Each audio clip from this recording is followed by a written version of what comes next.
we're back with today's discussion. Today we're going to end with Senator Nick Charles and these community leaders that we have here. So first up, like I said, we have Senator Nick Charles. Can we give him a hand, please? Next, we have CEO and founder of Together We Care, Miss Jeannette Brandon. My apologies. Together We Can. And lastly, we have community advocate against gun violence, Mr. Johnny Biggs Gant. But thank y'all for taking the time out on, a Saturday to be with us as community advocates, leaders, people who respect you all. I'm sure you all probably hear or I've heard like an earful in reference to domestic violence, but I'm engaged in the community as well, but I wasn't aware that domestic violence and assault without a lethal weapon was one of the highest crimes that we have in Prince George's County. And definitely, I believe that, having this conversation with you all, that, we can do some things about, some of the stuff that we heard today, far as from our safety officers as well as, the legal team. So, starting us off, I guess this first question gonna be for you, Senator Nick Charles, and also he sits on the Judicial Procedures Committee. Proceedings Committee. Yeah, so that's like the law, LAW. Big L. Yeah, so what is the Maryland General Assembly doing to address domestic violence trends, specifically in Prince George's County? Thank you. It's each year we get thousands of pieces of legislation to come through Annapolis.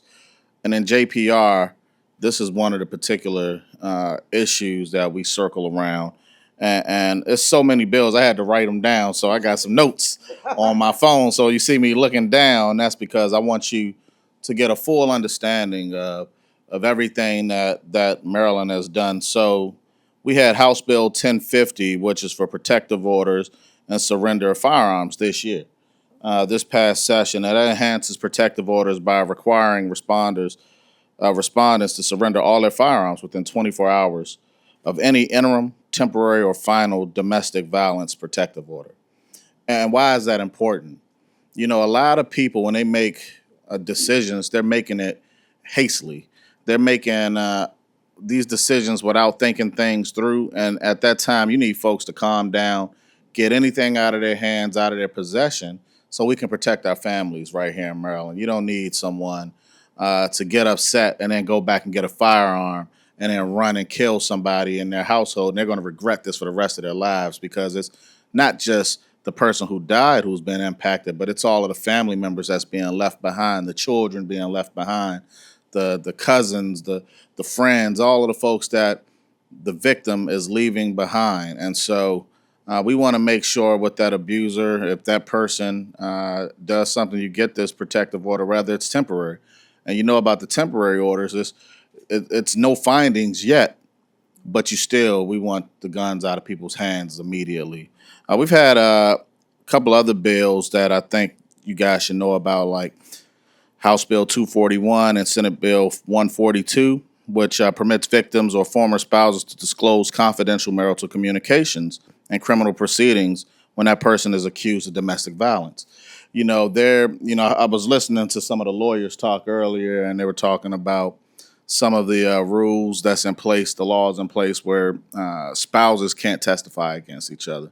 And that becomes a larger issue when you have domestic violence taking place and they take that spousal privilege to not testify against them. But if you have somebody that's been attacking someone or abusing someone, they should be able to come out and say whatever they need to say. Then we also passed Senate Bill 721, which authorizes individuals to consent to issuance of permanent protective orders, a change aimed at improving survivor safety. And why is that important? Yeah, sometimes you have an issue where okay, you just need this person to be away from you for a temporary period of time to let things calm down. But there are some people that's just daggone crazy, and you need them away from you forever. And so having a permanent protective order is important, and that sense of things. You want to make sure you got all of the right tools in place. So these are just three bills in particular, just this past session that were passed. Um, That's good. yeah. Good, good, good. And so, but and that's like I said, we've had thousands of bills that are brought forward through the General Assembly each year, and my committee we hear everything from family law, criminal law, to road safety to housing bills. But these right here are, when I heard some of these numbers from the sheriff, 2,000 a month protective orders, and that's not only women filing protective orders. I've been hearing it's also men filing protective orders, and we got to protect our community best way possible. Okay, well, thank you very much, for, giving us an update on the work that you've already participating in Annapolis. But what policy changes would you personally advocate for to support victims of domestic violence? It's I always when I do bills, it's for me, it's about what people who are being impacted on a particular issue, how they think things should move forward. I've never personally been a victim of domestic violence or have participated in domestic violence, but I've heard people go through issues. But I always like to hear like what's some of the things, and some of these laws that we have passed come from victims bringing their issues to the forefront, like all bills, like all pieces of legislation. So I guess my question would be to the greater group would be, like, what are some of the things that you guys see are missing in the state? I'm glad you asked.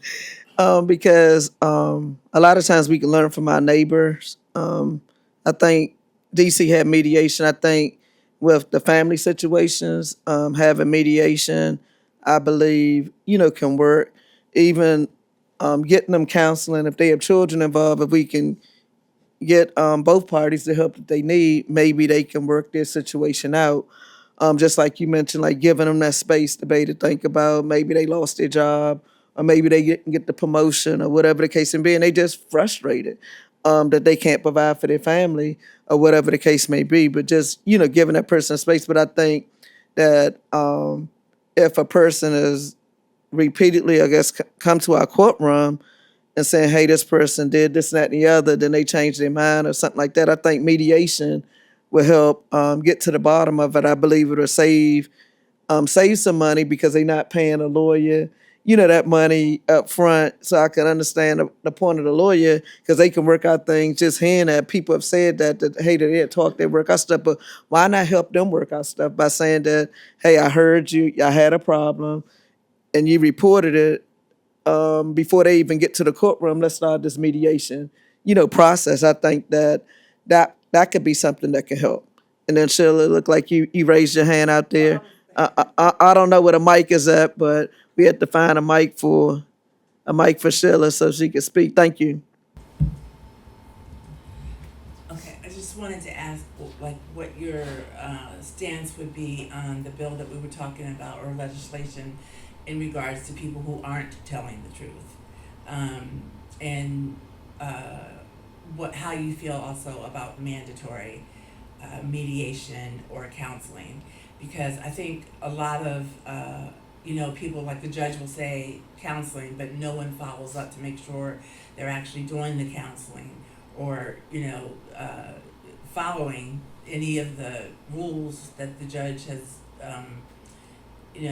whatever uh, the judge, he or she decided, um, they don't follow up. They don't. There's no follow through. Well, I would say I agree with the mandatory mediation. I know in custody cases, one of the things they do when you file for custody and it's automatically contested, you have to go to a parenting class. The courts force you to go through that, and then they also put you through a smaller mediation before you go before the courts. Uh, do those always work? No. You can go to a parenting class, you can go through the mediation, but it's like checking a box to address some things. But I think if we are to do it, it has to have a lot more pieces tied into it, and then how do we pay for it? And the parenting class, you have to pay for it yourself, right? And so now we're talking about folks who can't afford to pay for something, and they're going before the courts. How are they going to afford paying for this mediation? You know, how much is that going to cost? So we have to take all of these things into consideration. All right, well, Prince George's County already have free mediation, but I think with that particular services that all the parties had to agree. But if we have a law in place, because there's no money involved, just for them to be able to work out their situation, I believe that we can utilize what the services that we already have in place in Prince George's County. I think the other important part, because the gentleman, I guess when the safety officers were speaking, talked about what he witnessed, growing up. So I definitely think if children are involved, some type of counseling need to be put in place for them, just because it's not right. Because if you don't address it, then they're going to end up being a victim or being an abuser. So I think that if we know that that is an issue, more than likely that person saw some abuse, and so if we can address it, I think that it can make things safer for all of us. Yeah, keep some of the families together. So that means this means Tasha's going to be in my office before we go into session, so we can draft up this bill. And she gonna be, and together we can gonna be there. and she gonna be there helping. Gonna be there. We gonna get this done because we want to save lives. I think That's right. and we want to keep our family together. Indeed. The main thing is, even what we're going through right now in Prince George's County, people are losing their jobs, right? When money and jobs, like when everything is going good, people smiling. Hey, we able to go out, we able to go out to eat. But then now you got this little kid saying, hey, mommy, can you buy this? Or daddy, can you buy this? And he just lost his job. He don't even know how you gonna pay for the light bills. All that stuff is frustrating. So I believe that we're gonna have it more.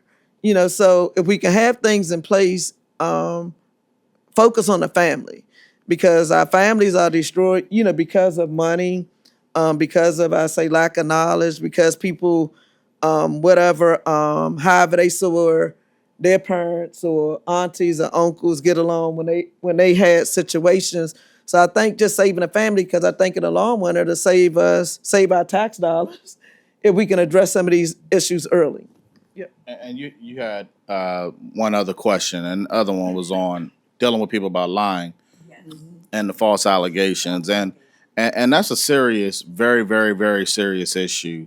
And it's a touchy topic as well, because if a person is coming forward and saying somebody abused them, you want to make sure that you do the proper things to protect the person that is abused. But every person that does that is not a person that's always telling the truth. Some people are lying and some people are telling the truth, and so you have to hold folks accountable who are lying. On both sides of the equation, you have to hold folks accountable. And there's been conversations in the General Assembly about how do you do this. There have been certain bills that have been brought forward on changing different definitions of abuse, and what even there was a bill about rape. No, like currently no means no. But there was a bill to take away not even saying no, and a person's supposed to automatically understand what a person means without nobody saying anything. And so that was a touchy conversation that was brought forward by the Women's Caucus. And so that bill, it never made it anywhere, but even something like that, having those real in-depth discussions on definitions, is because words mean everything. And when you have the real definition and you understand how to operate, then you can truly hold people accountable, whether it's a liar or a perpetrator. So, but we have to. I think it's a larger community discussion that needs to take place when it comes to that. But we definitely need to have accountability measures in place, so we're not wasting people's time, and we're not limiting the issue, because we have people that are really being abused, people that are really being raped, people that are really being put into a situation where they can't protect themselves. And so when you have a person that is lying, they discredit everything that all the other folks are going through. And so we have to protect that. The value of the truth is so important for lawmakers so that we can protect the real people that are going through real issues. Definitely, I appreciate that. So I would be willing to be in your office on that one too, because that's also defamation of somebody's character. A lot of times it's people that have a lot to lose. And sometimes in relationships, it can be salty. People, it just didn't work out or whatever the case may be. And being able to help, let's say if we do find that a male lies on a female or vice versa, let's get those individuals to help. The relationship didn't work out, but you don't have to, ruin that individual because it did not work out by, making false statements about that person, because that's somebody's job, career, family, people looking at you differently in the community, because you've been accused of those things. So I learned today that when those things happen, it's a $5,000 fine. So in other words, if we start enforcing some of the things that we already have in place, people think about like, hey, I ain't gonna go down there and lie because they're gonna hit me with $5,000, and then they gonna make it a situation that I can't do X, Y, and Z until I pay this particular fine. Then that means that they'd think twice, about doing certain things. The main thing, we have things in place. We have to utilize what we have, and also bring awareness to what we have in place. So then when people do it, we make an example. Because a lot of times once you make an example, like, Dad, she had to pay $5,000, so then be like, I ain't gonna do that, or whatever the case may be, or man, I ain't gonna lie, or whatever the case may be, because like we learned today, it goes both ways. It's not just a male or female thing, or same sex, situation. But the bottom line, if you waste our tax dollars, you waste our time, you defamation the character of somebody that was high profile, had a lot to lose, or whatever the case may be. Being in a military, you can't be an abuser, domestic violence abuser. But if that person did do it, we want that person to have consequences. But we don't want that person to lose rank, lose their career, because somebody lied. And when we find out that they lied, let's go full throttle, just like everything else, because you have to make an example. We don't want people crying wolf. We want to be able to get services to people who actually really need services. So, and now hey, Ann. I just wanted to kind of just zoom in on that. Is that a law here about lying? Are you lying on someone? It's perjury, false statement, that you making a false statement, because remember you oh, that's my left hand. I ain't gonna get y'all confused. You're right. You raising your right hand and saying that you tell the truth, nothing but the truth, and all of a sudden then you give a false statement. And remember, some people are good storytellers. Some people can be real convinced. Oh, he hit me. Whatever. People can do all of that, or whatever the case may be. And then just some people just real good liars. Not men. I'm not talking about y'all. Like it wasn't me or whatever. But people are good liars. People act. Or whatever the case may be. And just like what the attorneys and the lawyers said, is whoever could sell it, sometimes have a better case, which is unfair.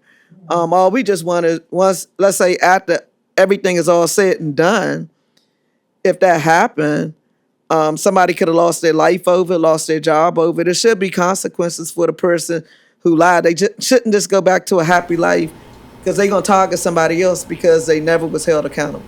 Right. No, I guess what I was trying to zoom in on is, the lie thing. And I can do with a lot of women that I know, and I was one of them. I was a 20-year domestic violence victim.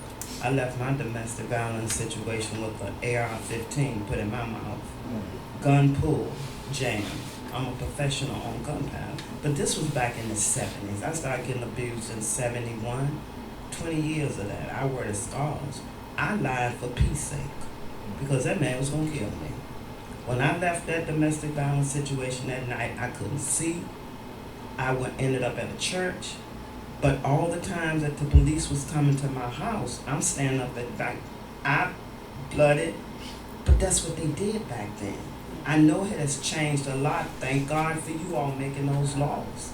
But some people now, as a case manager now for DC Housing for the Homeless, I have 25 clients, 24 and a half on domestic violence. They lie for peace sake. Because if they don't, the attacker will come back that they accused of doing and hurt them. I just had a gun shot right past me. And then my client said, Miss Ann, I don't want to hurt you, but he's not going to hurt me no more. She lied. So she shot him.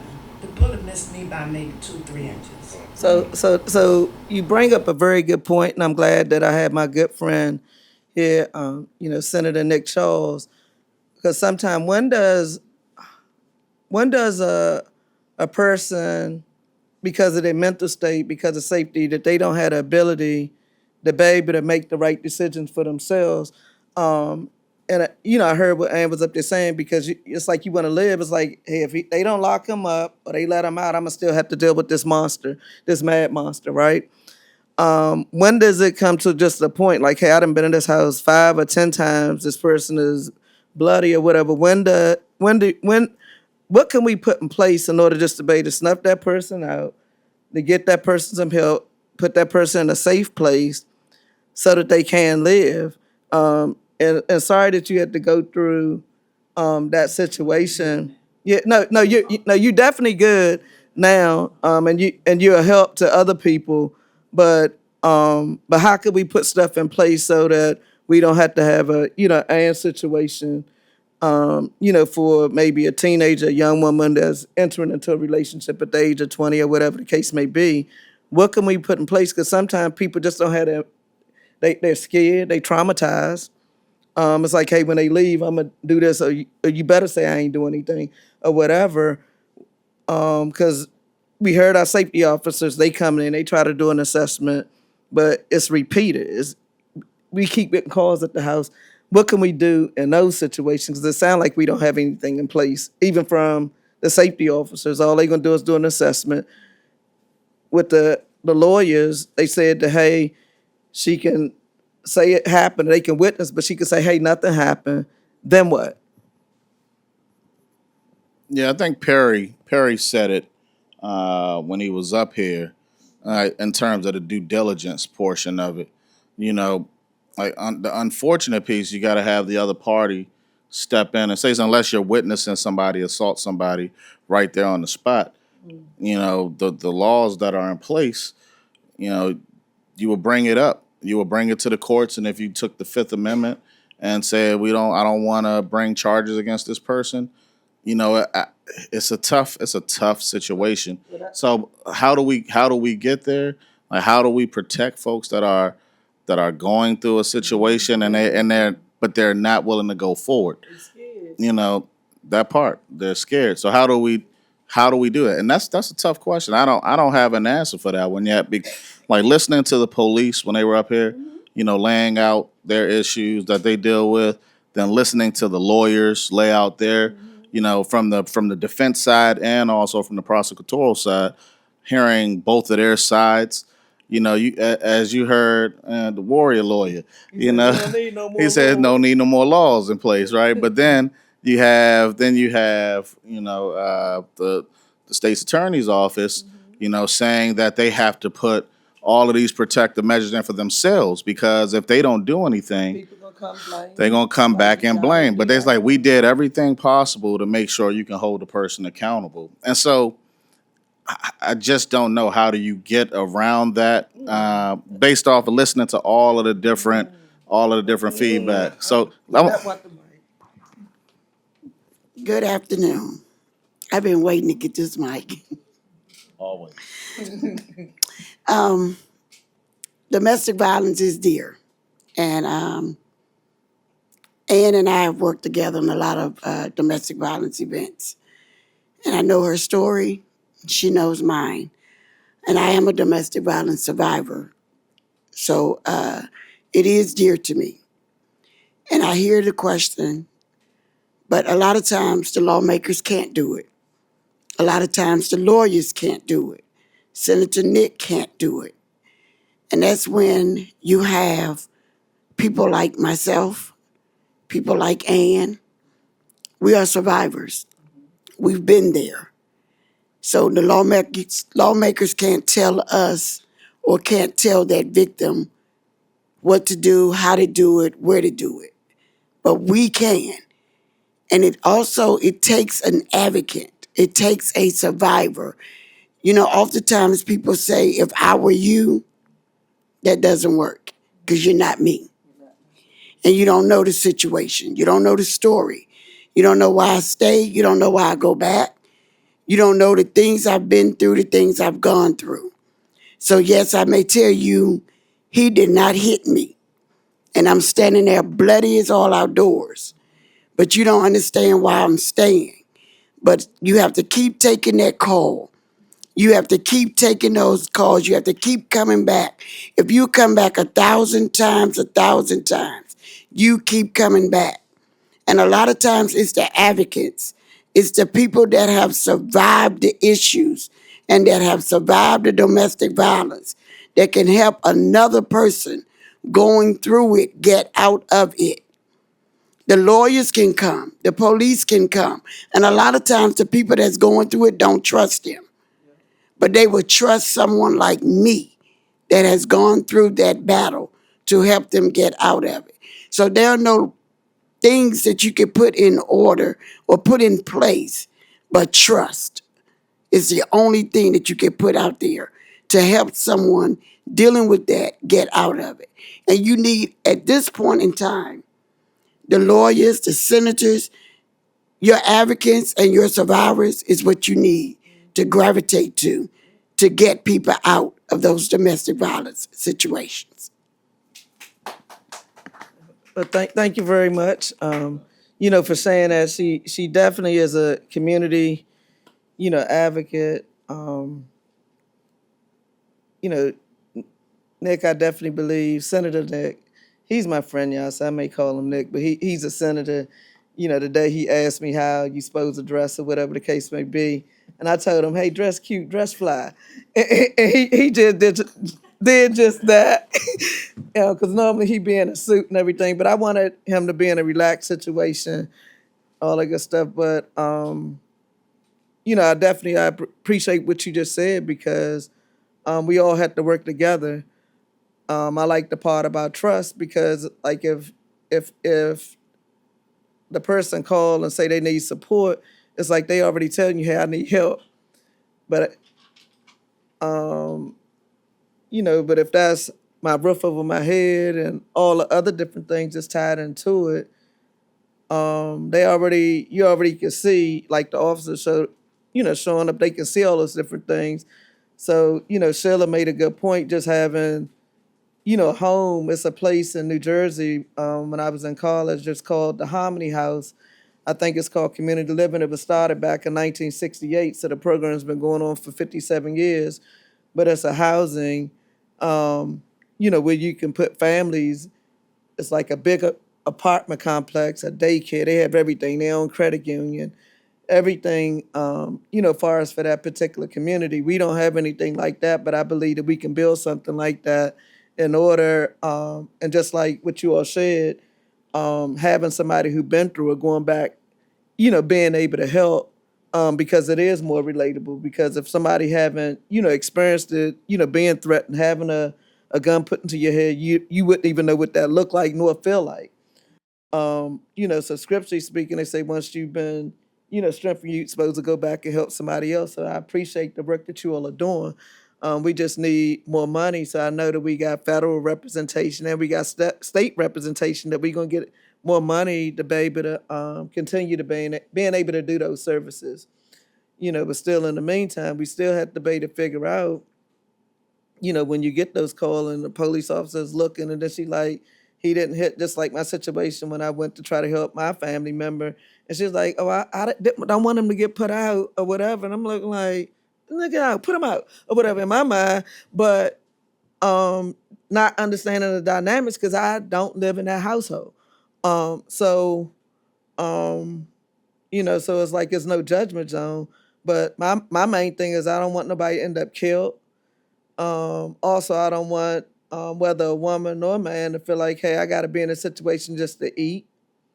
So it's still something that we have to be to figure out. We're not gonna figure it all out today. We not, but I think, hey, Johnny Hey, how Biggs. you doing? I think, of course, it's a problem, domestic violence, and it's nothing new. I think one thing me and another one of my community partner, Tony Wilson, always say, it's not an issue for you until it's an issue for you. And a lot of times people will turn a blind eye until it knocks on their door. But a lot of times it's knocking on your door and you're just not aware of the ramifications that's really happening. Now, it's when you look at the county and how many federal jobs has been affected, not only from the federal workforce, but from the contractors' workforce that's been affected by a lot of these mass layoffs.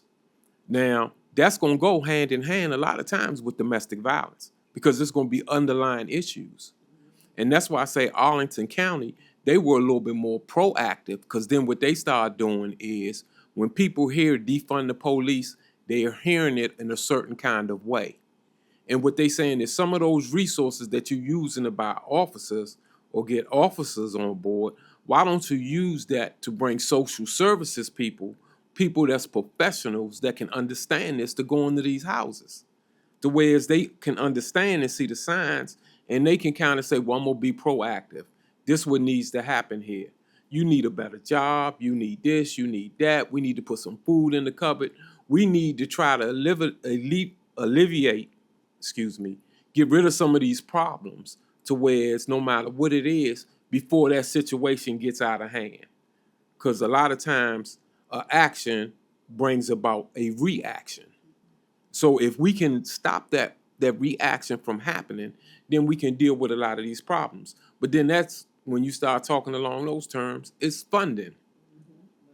It's money. So that's what we need to say is, okay, well, Mr. Legislator, what type of funding or how do we need to word this to whereas in some of these domestic situations, instead of sending the police with his hands on his gun once he step out of that car, what do we need to do to whereas it's a social worker stepping out of that car with that police officer saying, okay, this is what we need to do about this situation. Yeah. So, Mr. Biggs, you kind of took one of our questions. How can a community be better engaged to spot and report signs of abuse, especially the kind that's not always visible? So, just like we may see people, our teachers, they may see situations, people at church may see different things. I'm just saying because we contact people. It can be a bank teller or whatever. How could we better, prepare them? And that can go for, people in the audience too. I'll pass that to Ms. Brandon. First, we have to know the signs of domestic violence. And we need to have more. I think we have it, I'm going to use my kids' words, twisted. We think domestic violence is only October. And we hear, oh, we got a domestic violence event. We got a domestic violence event. Domestic violence is not just October. Domestic violence is 365 days. It's every day, every second, every minute. And we have to know the signs. And if we continue to have forums like we're having today, thank you, Tasha. If we continue to have these more often, then we can teach. This room should have been packed.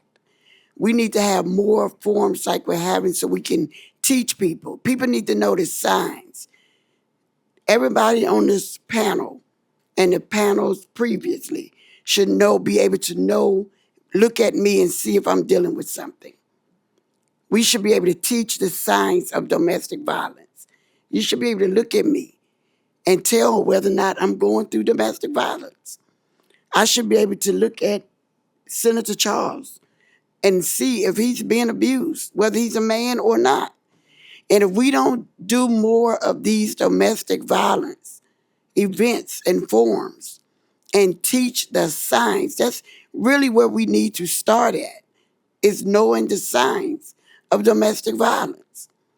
And we need to know It starts at a young age. And I use Sally and Bill all the time as my people. It starts in elementary school. I tell my grandkids, don't pat, hit, touch nobody, because that's where it starts at. It's not cute. I think I heard you say that in the beginning. It's not cute if somebody touches you or hits you. Oh, we playing. No, no. Stop it at the forefront and learn the signs. Nobody should be tapping and hitting on anyone and thinking it's cute. Stop it right then. If somebody comes home and tells you, oh, he hit me, he was playing. Who hit you? Playing where? Stop it right then. And we need to start stopping it preschool. Stop it. Because that's where it starts at. And then we need to learn the signs. And then we need to learn the red flags. That's where it starts at. I would say, and thank you for that, Jeanette. I would say a lot of times, let's just for a moment, just take a look at the numbers. I'm a firm believer, numbers don't lie, people do. In Oklahoma, 50% of the women, this is the numbers, you can look it up, 50% of the women in Oklahoma will experience some sort of domestic violence. There's one, a lot of times, and I used to say when I would go into DMV, they would say only 30% of the people are doing 100% of the work. So I would go in there and I would count. I say there's 10 people, only 3 people in here doing work in here. And that's the way I kind of figured out how long I was going to be in there. And so when you go to Oklahoma and you see that and you start seeing those numbers, the narrative is in a lot of people of color neighborhoods, that's where domestic violence is more prevalent. Well, that can't be, because when you look at Oklahoma is only like 6 or 7% people of color. So that means it's a real problem there also. It's a real problem all over this entire country. Right now is 79 to 84% of all victims of gun violence know each other. 79 to 84%. So when I talk to young people, I say, just make me one promise, that you're not going to shoot nobody that you know. I ain't say that you was friends with, that you know. Do not shoot them. If you don't know the person that owns that car, do not get into it. That's simple. Let's just start with the basics. That's why I say if we start, Jeanette say that we all should be able to see the signs and all that. A lot of people wear them masks good. They wear them masks good. And they wear it and they come and you sitting up there looking and not knowing. Girl, can you go out with me for a drink? Nah, well, I got to do this. Man, we're going to go out and do happy hours. Nah, I got to do this and got to do that. We don't know what they facing when they go home.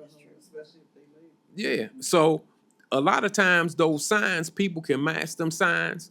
If we become a little bit more proactive in our community, get with the legislators and say, okay, how do we get these social workers in these police cars? To where we know what's going to happen. We know becoming winter time and in the fall time where people losing them contractor jobs and them government jobs, we're going to be dealing with food insecurity. We're going to be dealing with parents that's not going to be able to buy Christmas like they used to. We know a lot of these things are going to be in effect. So the question is, what are we going to do now? Because unless God crack the sky, December going to come. November going to come. And tomorrow, I remember we did some work at Croom High School, and we dealt with a lot of kids. Man, I'm thinking when they grow up, them little hands going to become big hands. And we had a lot of them kids that was coming in that was from foster care. And they were saying the only meal they got that day was the meal when they came to school. So my question was, well, what are they doing Saturdays and Sundays? They don't eat on Saturdays and Sundays. So when you talking to these young people and they telling you, he's saying, young man told me, say, OG, I go to jail, I could do 6 years. And I'm like, man, why would you want to do that? It's better than what I got at home. So that's the way he's looking at it. So I say that now we need to put in some type of plan to become proactive instead of being reactive. So what's the plan? So one of the things you said something, I think everybody kind of circled around on it. And I just want to, how you notice these things is, and I said this at another domestic violence forum, I brought up the power and control wheel. I don't know if a lot of folks have heard of it, but go look up the power and control wheel, because you got physical violence and you got sexual violence that's a part of domestic violence. But there are a whole grouping of things that also come into place with using coercion and threats. Like you mentioned, somebody may not want to go out to happy hour. Somebody may be intimidating them at home using these coercion and threats, using emotional abuse, withholding love from somebody, using isolation, keeping you away from your family. Like your cousin used to always come to all the cookouts, and all of a sudden they start dating this person, and they're no longer showing up to the family cookouts. Somebody's isolating them, then minimizing, denying, and blaming. Those are real things. Using children, and this happens from women to men and men to women. Using the children as pawns in the game, using privilege. It could be that a woman may use her privilege and hit a guy. Said, "Well, I didn't. I'm a woman. It wasn't a hard hit." Using her privilege, or a man using his privilege, telling her, "I run this household. Shut up." Or economic abuse. Whoever's the breadwinner. No, I make the money, and I'm not going to give you anything. So using those types of things, and when you bring all of those pieces together, it can be one, it could be all of them, and it could be the physical and the sexual abuse that's also taking place. But you got to look at all of these missing pieces. I think everybody should really look at that, and then look at people that's in your circle, your family, and see how you can always keep a extra eye on protecting your family members and your friends. Can I add to that? Um, also, I think too, when people tell you that they're going through something, don't take their situation lightly. Like a lot of people don't believe people because they look well, they seem to have it all, but they're crying out to you and they're telling you that they need help. And a lot of times, friends and families just brush it off and don't listen until it's too late. And one other thing I wanted to add, the too late component is not always the abuser ending the victim's life. Sometimes the victim gets fed up and snaps, and then now they've ended that person's life. And now they've also ended the rest of their life because now they're facing, whatever, because they've been dealing with so many issues. So just make sure you're believing people and listening to them and trying your best to just help them in any way that you can. And I just wanted to piggyback from you. One of the main things that I think we teach at our domestic violence events is please don't be judgmental. Please, please, because that sends them back to their abuser. Because if you're going to judge them, their mindset, and I'm speaking for me, if you're going to judge them, the mindset becomes, I don't need to listen to you. Because if you're judging me, I may as well stay with my abuser. Because he or she is doing the same thing that you're doing to me. So please don't judge them and don't tell them that they're dumb or stupid. Just listen and be as supportive as you can. I'm sorry, one other thing. I do wish that we had some sort of mental health person here because I did want to say something that I think a lot of people don't talk about, and I kind of lost my train of thought. So I will let you go. Yeah, Finish with that one. that would definitely be with the next segment. I'm saying this was our first time doing it, and definitely, it was the goal to have a mental health professional here. But we'll do, yeah, so we'll be able to, work on that. But I think that we got something, started here that's real good that, um, that can move into possibly some legislation being changed, that more people being aware of their family and friends or whatever the case may be on how we can help. Understanding the victim, having more compassion. I think the movie Straw, if y'all haven't, you know, watched that, I say definitely watch it because it just shows you a person is going through and how everybody around that individual basically didn't pay any attention to that individual until that person kind of like almost lost it. But other than that, it was just like that person didn't exist to them. Um, so I think, us in the community, just teaching people that, hey, if somebody is rushing to get in the line and they're in a crisis, it's not this, or just let them go. You already know your place, you're going to get your turn because you don't know what that person's going through, or what that person's been through to make them just to surpass everybody. Like, hey, I need help, or whatever the case may be. But I say just, paying attention. And I think that was like, part of the intentions for doing this is number one, I guess, to bring awareness, for us to be to have more compassion, and then for us to have some solutions. Yeah, hold on. I did remember really quickly. Also, with those mental health services, just providing resources to the victims after they get out of those relationships, because there is a lot of things you deal with internally forever, as as a effect of being in that relationship. And also, people don't speak about this too. I know we never want to blame ourselves for being victims, but there are sometimes certain situations that we're holding on to certain things, and those victimizers will see that in us, and you start to repeat the cycle again. Even though you've gotten away from that situation, it seems like you're always drawn in some sort of way to an abusive situation. And I think people don't talk about that sometimes. I mean, I know it's not always our fault, but sometimes people can see things in us that we haven't healed from that allow us to go back into that situation. I wanted to add this one last point as well in terms of, as a community, how do we truly step in? In Prince George's County, man, we have like a church on every single corner, every corner. And one of the things that I talk about, I visit different churches each Sunday, and a part of the goal of visiting all of these churches is so that we can truly get back to building community. At one point in time, the church used to be the hub of everything that took place in our community, and now it's just a place for folks to go worship. Sometimes some pastors make some money, and some folks to not do nothing in the community. So, the big piece of this is, when I go talk to these pastors, my thing is, what are we doing within the community? What are you doing outside of Sunday? If somebody's in a community being abused, can they run to the church and get the help that they need? If there's a food insecurity, can they run to the church and get food? If they're exactly without being a member of the church.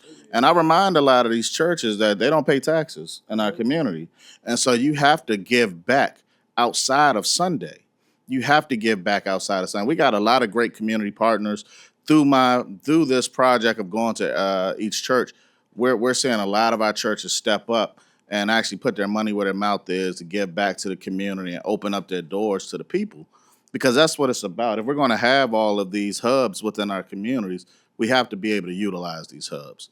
And because the government isn't going to be able to come and save the day on everything. And so we need the community help. We need all of these folks to step in. And so, well, it's no organization. It's just me. I go to a different church every single Sunday, and I express how I feel, and then the churches step up and they start doing their part. Yeah. Yeah, and that was the one thing that I always said I liked about Nick, and it's a couple of other ones, Councilman Hawkins and a couple of other ones. They're not the traditional politicians. You know what I mean? You have community people, then you have politicians. A lot of politicians want the job, but they don't want to do the work.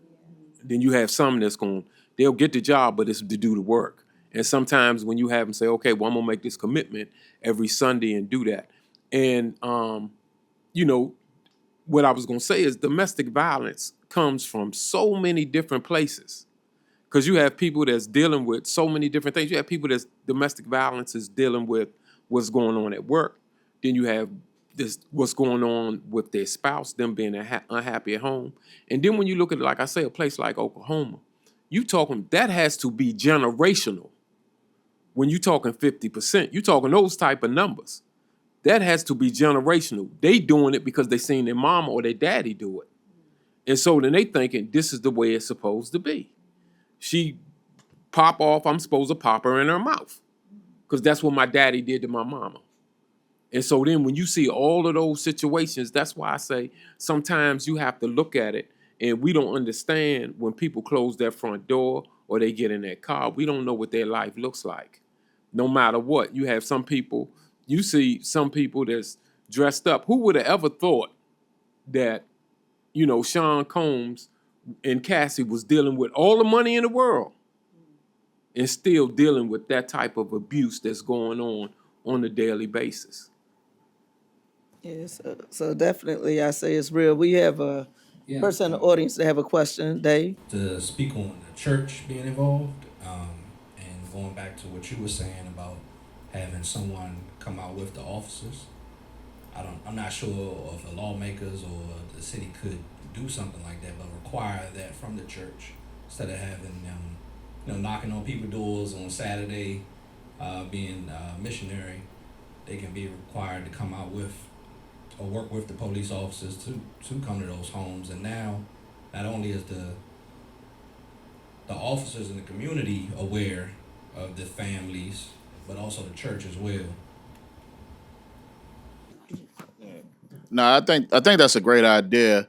One of the problems that we run into a lot of times with the churches in our communities, folks don't even live in our neighborhoods. They just see a building, they say, "Oh, cool," or DC is changing, so I'm gonna leave DC and come over to Prince George's. Don't live in the county, live in Charles County. Open up something so they're never in our community unless it's on Sunday, and so we got to force these folks to really show up and be within our community. Because one, you're taking good real estate that could have been a business there, could have been for a business, but you're only there one day, or maybe for Bible study on Wednesday. Make a requirement out of the church, and even since they don't have to pay taxes, that could be a requirement. Yeah, it's No, I like that. I'm just saying because a lot of them had a building, they had a space to actually do the work. They get a lot of different tax breaks, but also it could be a support place too as well. I think maybe that could be a call or a charge. Bringing those different, churches together and just having I know like we have prayer breakfast and all those things, but there's a need, so even making sure that within the churches that they have a mental health professional and that they have those staff because their members are going through, so everything shouldn't have to be on the teachers. And the reason why I'm saying it because my daughter's an educator, that the teachers are not responsible for raising your children. They have a lot, but you need different things in place. So I think that the church definitely plays a part. Some of them I say have done, great work, but some of them could do a lot more, than just on Sundays, utilizing those buildings. But a lot of times, like you said, they only open up on Sunday, but I think that had to be, a charge, and maybe we could have an event like that in Prince George's County just for them to understand the need, because a lot of times, how can you see and hear, of these needs and not be motivated to do anything about them? A lot of times, with some of the churches being so large, at times they maybe can't even touch the pastor. And maybe the armor bearers or whatever the case may be, just, a person touched the hem of Jesus' garment, just being able to say, hey, I just need to, to talk, or knowing how those things operate. So I think, church, like we say, community being community, but church, being what the church was intended for. It was really, there to be to support the people, not just to have a building, a place of worship, but as a place for hurting people. So hurting people should be welcome into the doors of every church. And if they not welcome into those churches, then that means they need to pay taxes. I think my perspective is, I think they should be taxing some of these churches. I do. Now, this coming from a person that believe in the principle of tithing. I believe in Christ and Him crucified. But with some of these churches, I look at in Prince George's County, it should not be an issue of food insecurity. It's too many mega churches in this county. Too many for anybody to be hungry. And there's too many churches in here for somebody, if I'm hungry and I come to your church looking for a meal and I have to fill an application out, and you have to know where my membership is at. That's wrong on so many different levels. And I always say, then you have these people in there and say, well, God has delivered me from people. And I say, I'm so glad Jesus didn't say that when He walked this earth. I'm so glad. And so we need to, sometimes these churches need to be held accountable. And we'll be quick to hold a politician accountable. But then we'll look at the pastor and say, well, my pastor need a helicopter. For what? For what? To get to the gym quicker? He needs this for what? He got a gym in his house most of the time. He has this. And like I say, I'm a tither, believe in that principle. But I also believe in community. We are who we are in the community. That church would not be there if it wasn't for my tithing. And a lot of them get nonprofit money. I'm sorry. I just want to bring this up, and hopefully Senator Charles can work with me here. So I know we have a lot of domestic violence things going on, and a lot of people are being abused probably right now as we sit. Somebody's going through domestic violence. And yes, I keep going back because it's dear to me. But I know that we don't have a lot of places. And I listened to each segment today dearly. And I heard, I want to say it was Bladensburg, that said they do put people in hotels for a certain amount of time. But I also heard this young lady here ask the question, what do you do once that time is out? You go back, not healthy. Because once you have said that someone abused you, they removed you from the home, then you have to go back. It's going to be worse. My question is, what can we do, Senator Charles, as a community to get a safe haven, house, place, somewhere, so when we remove these people from these abusive homes, they do not have to return? You know, one of the things I've pitched this idea to a couple of my colleagues on the council and also in the legislature. But the hospital that the old Cheverly Hospital, you see this, it's out the way, it's up a hill. You got bus routes already there. You've got infrastructure in place. You got multiple buildings, and they're about to tear all of this down to redevelop. But it's nothing really there. So they're going to tear this down. And my question always was, you know, folks are complaining about homeless facilities over by Addison Road Metro. They're complaining about that. That's been there forever.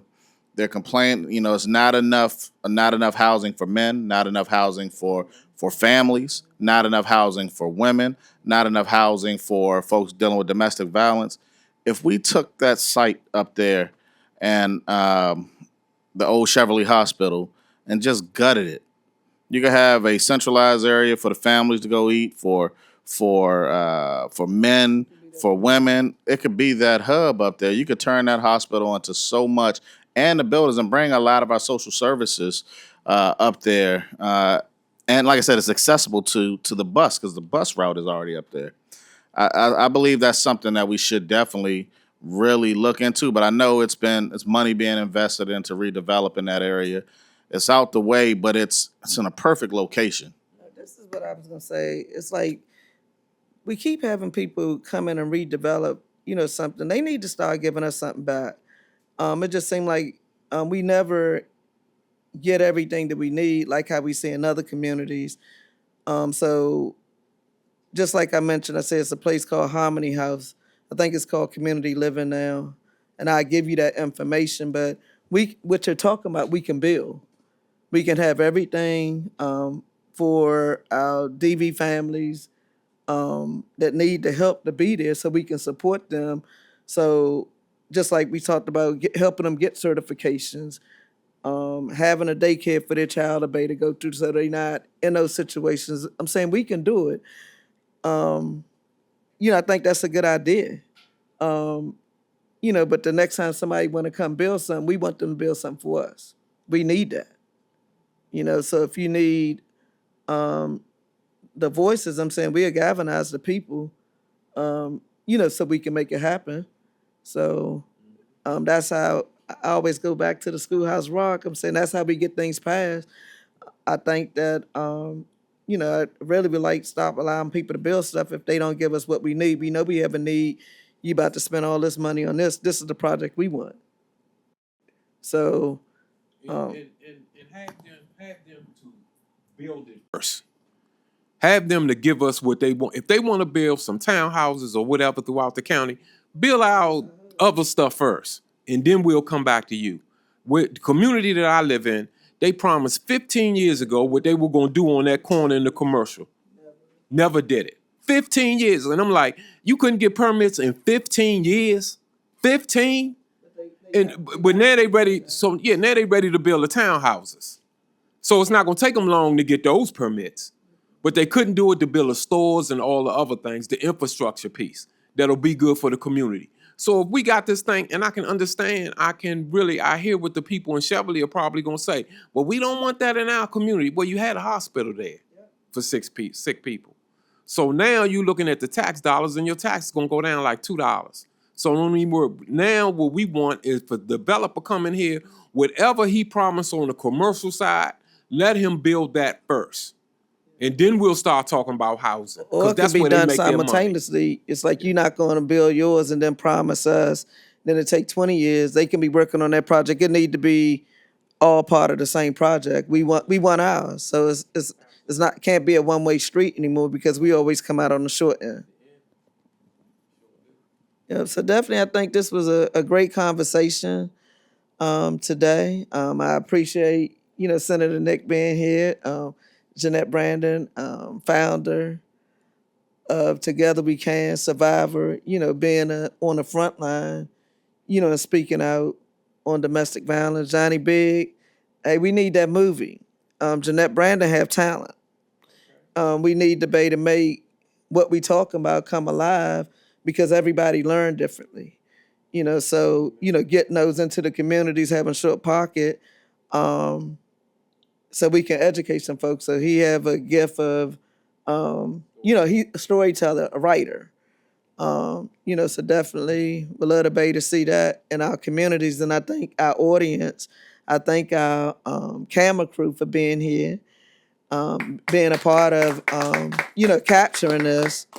And just wanted to, to say this, that, a dear friend of mine, Dr. Walter Lundy, he had passed on June the 3rd. One Love Life Center was started basically to help the abuser. And he had a heart for domestic violence and wanted to be to do this event. And a lot of people, basically was like, no, we can't do this particular event, but it was something that he wanted to be to do to make sure that we brought this to the community. So I definitely believe that, he's smiling, at us because we were still able to pull it off, in his honor. So definitely wanted to thank y'all for being here and being a part of this. But this is not it. We still got work to do. Yep, so thank you. If you or someone you know is affected by domestic violence, please don't be afraid to reach out. Help is available. You can visit the Solid Foundation's website for resources or call 1-800-799-SAFE. That's 1-800-799-SAFE. We can end the silence, support survivors, and make our community safer together. Until next time, I've been your host, Sterling J. Thank you.